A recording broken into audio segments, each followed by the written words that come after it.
अस्सलाम वालेकुम दोस्तों क्या हाल हैं आपके। उम्मीद करता हूँ आप सब खैरियत से होंगे।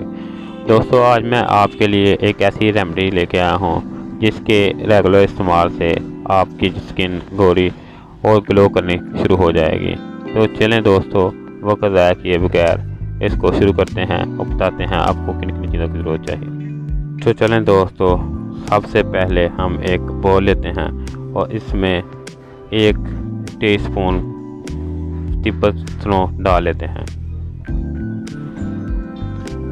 दोस्तों तिब्बत स्नो क्रीम डालने के बाद इसमें तकरीबन, अगर आपकी स्किन ड्राई है तो आप इसमें हाफ टेबल स्पून, और अगर आपकी स्किन ऑयली है तो आप इस पर 1 चम्मच ग्लिसरीन का डाल लें। इसके बाद आप एलोवेरा जेल इस्तेमाल करें।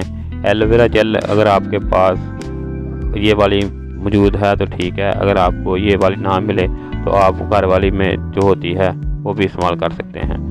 ये आपको दोस्तों 1 टेबल स्पून चाहिए तकरीबन। ये दोस्तों आपको 1 चम्मच चाहिए। बस ये ज़रूरी नहीं कि आपने ये जितनी मैं क्वांटिटी बता रहा हूँ इतनी ही आप लें। आप अपने हिसाब से ले लें, जितनी आपने इस्तेमाल करनी है, कम या ज़्यादा कर सकते हैं। इसके बाद आपने इसमें बेटावेट डालनी है, वो भी तकरीबन आप 1 चम्मच ही इस्तेमाल कर लें। अगर आपने ज़्यादा बनानी हो तो आप ज़्यादा भी इस्तेमाल कर सकते हैं। दोस्तों ये डालने के बाद इसमें आप तकरीबन इतनी ही जितनी आपने बेटावेट इस्तेमाल की है इतनी ही आपने इसमें फेयर लवली डाल लेनी है।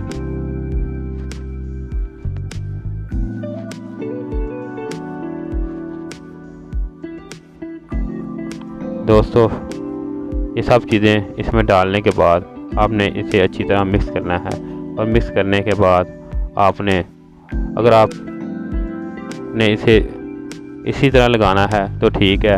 अगर आप इसमें लेमन का जूस तकरीबन हाफ चम्मच डाल लें तो इससे आपकी स्किन और भी ज़्यादा ग्लो करनी शुरू हो जाएगी।